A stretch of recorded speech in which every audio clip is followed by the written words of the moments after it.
Yo, Counter Attack podcast with myself, Daps. Guys, keep liking, subscribing, sharing, all of that good stuff. Quick one, very, very quick one. Obviously, I was going to give you the long form today, but my guest had to cancel last minute, so we're gonna definitely run that one anyway. But yeah, love for the feedback, guys, in terms of the long form ones, in terms of having a longer podcast. I know you guys, especially who was it in my DMs? Someone was in my DM saying that it's good to have real football chat that's longer than 15 minutes. But new season, new co-host is coming up. So once that drops, then every week we'll be back properly with that. So anyway, England. This is going to be pure England. First of all, Spain looking good, control the game. They've now added Spain, like they've got the possession thing, but now they've added pace and power. Literally, the only two black men on their team is there for pace and power on the wings. Boom. But it works. Get me? Yamal, put it on the plate. Williams. Is that the Williams that is linked with Arsenal, by the way? Because if it is, I'm not too mad at if Arsenal were to go and get him. I wouldn't be too mad at that because he's looking like a really, really good player. And if I'm honest, I didn't know much about him before the tournament. But yeah, no, Spain are looking good, man. And, I saw a tweet about Rodri being overlooked by a lot of people that give out these awards. And it's true, he does. But because of the position he plays in, he's always going to be overlooked. If you're not getting, goals and assists like that on a high level, then you're always going to be overlooked. But I feel like if Spain were to go and win the Euros, that could possibly sway things because, naturally people will look at who the best player is on that team, and people are obviously going to look at Rodri, and then they're going to look at what he's done in the Premier League. Oh, did he win the league? He won the league. So that will definitely push him up there. But he is 100% overlooked, but it is what it is. Right. England. Listen, this is going to be very, very quick because at the end of the day, I believe that England are just a poor team and they got away with one today. And again, this podcast never lies. We never lie on this podcast. I've been saying leave Bellingham alone. Respect Bellingham. 100% he has not played well in this tournament. 100%. But what I haven't been liking is the way people are talking down on his ability. They're using Musiala's ability to talk down on Bellingham and everything. But those moments are what like a Musiala doesn't give you. Bellingham has come up with those moments time and time again. Maybe, in the last couple of months, his form has been off, which is fine. He's a young boy or whatever. But that X factor, those real clutch moments, that is what Bellingham gives you. And, there's players who are off form and, they're massive players, and then you end up actually just, keeping them around and keeping them on the pitch because of moments like that. And to pull off that overhead kick in that moment of the game, you just have to applaud. And there's a lot of people who are looking at Bellingham being like, oh, whatever, he ain't doing everything. I mean, he ain't done anything, and I'm not impressed by that. But listen, you have to be impressed by that, man. And and I'm here. You know what it is? I'm here as well for the who else chat. I'm fully here for it. Because I like to see players with that little bit of arrogance to be like, what? I'm here. What are you saying? Yes, his performances ain't been great, but when it came down to it, who's the one that saved the day? And it was him. Obviously, Harry Kane scored in extra time as well, and that sealed the deal. But England got away with one. And again, when it comes to England winning, England not winning, I'm indifferent to it. If they win, they win. If they don't, they don't. But I have to talk about what I see. Like, it's not that I don't want them to do well, but when they do stupid things, I expect them to get stupid prizes. So little things like, Ivan Toney coming off the bench on 93 minutes when you've been losing for however long, since whatever minute in the first half you've been losing, nothing seems to be changing in the second half. And, 20 minutes left, 15 minutes left, 10 minutes left. You've still not made that change. The only change you have made is to put Saka left back, which I want to talk about in a sec. To put Saka left back. I'm not like what are you doing? You're chasing a game and you need a goal, and you're not doing anything to actually push for it. And you put Ivan Toney on with 2 minutes left. And Southgate said that Ivan Toney wasn't too impressed with him, putting him on with 2 minutes left. And rightly so, because what is that?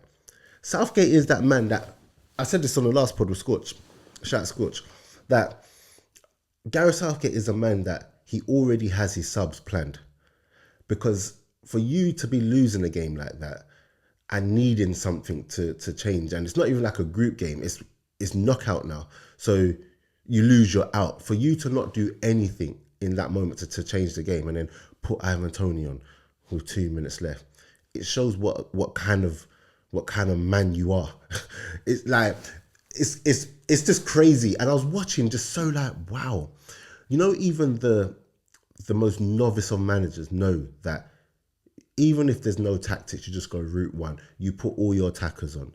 Do you get what I'm saying? And even then, when he does put Tony on, was that the sub? When he does put Tony on, he took him off for Foden. Yes, he took him off for Foden. Bearing in mind, Foden hadn't been great neither. But like, took him off for Foden. But you're meant to take off your like a defensive-minded player. Do you get what I'm saying? Players were flat out on their feet after 65, 70 minutes. You're not making any subs. He's a maniac. I'm telling you. Gareth Southgate. And the thing is, I'm not even a man that likes to put mad pressure and talk about these people. But you should. I feel like when you see little things, you should be able to discuss it. Do you get what I'm saying? But yeah, he got away with one. And, he was talking in his press conference saying, even with the long throw, I had the hope and whatever. Listen, mate, had it not been for Bellingham's individual, moment, England would be on a plane home right now. That's it at the end of the day. So we can talk about, England obviously survived, and, to get far in these tournaments, you need a little bit of luck. But let's not act like England played well, because all the interviews you're hearing is that England played well. England did not play well.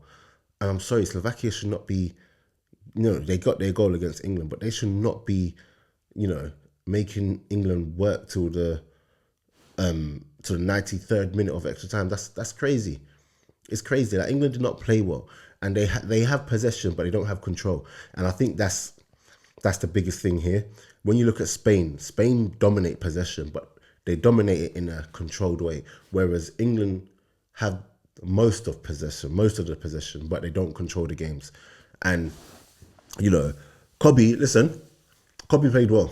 I think that's the one. Sorry, I think that's the sub that happened when he took off Kobe.